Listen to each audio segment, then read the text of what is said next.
look, your strength is your weakness, right? And they've got 3 options. That's cool. But we're starting to figure out, like, you have to have a pecking order here at some point.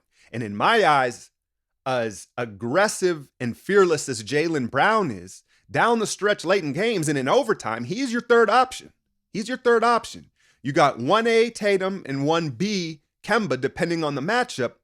But Jaylen, the third option, seemed to have the ball a little bit too much in those overtimes. And again, this is something that's got to be worked out. You saw Tatum struggle a little bit with turnovers. Did he have 8? No, he had 8 or 9 assists, but he had quite a few big turnovers down the stretch. And that's something that he's going to have to learn. He's going to get better because of it, right? Even though it cost them the game. One thing you have to keep in mind, Celtic fans, is both Jaylen Brown and Jason Tatum, they're newborn ball handlers. And what I mean by that is Kemba and Marcus Smart, they've been handling the ball since they were 7, 8 years old. And there's a certain nuance to handling the ball and making plays and making reads in traffic that they've developed at a very young age, where Tatum and Jaylen Brown, being big wings, this ball handling is newfounded.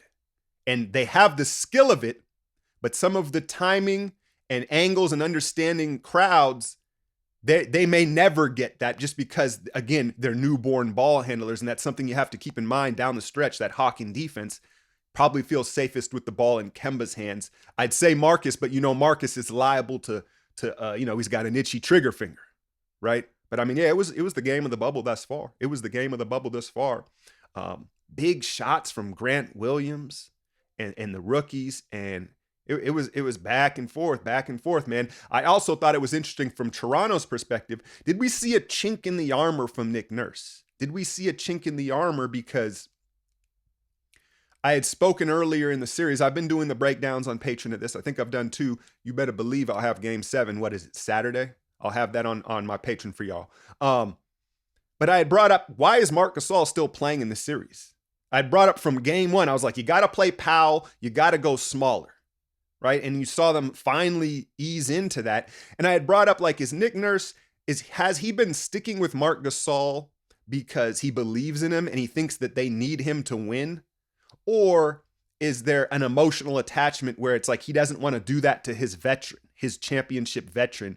And he gave him maybe too long of a leash in this series, right? And then down the stretch, look, Toronto won the game. That's fine. But I felt like, just like Boston went to Jaylen, a little too much isolation down the stretch, why are you going to Siakam? Like, Van Vliet and Lowry are killing it, and you're going to Siakam in these crucial ISO situations down the stretch. And so I thought maybe it was a little bit of a chink in the armor for Nurse, where maybe he gets a little too emotional in his coaching decisions, right? Because I think if he was thinking with his head, it would have been in one of those guards' hands in a lot of those situations. And instead, it's like he wanted it for Siakam.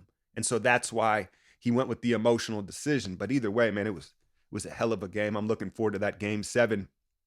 Meanwhile, Miami is sitting and watching and waiting and charging the battery and staying healthy.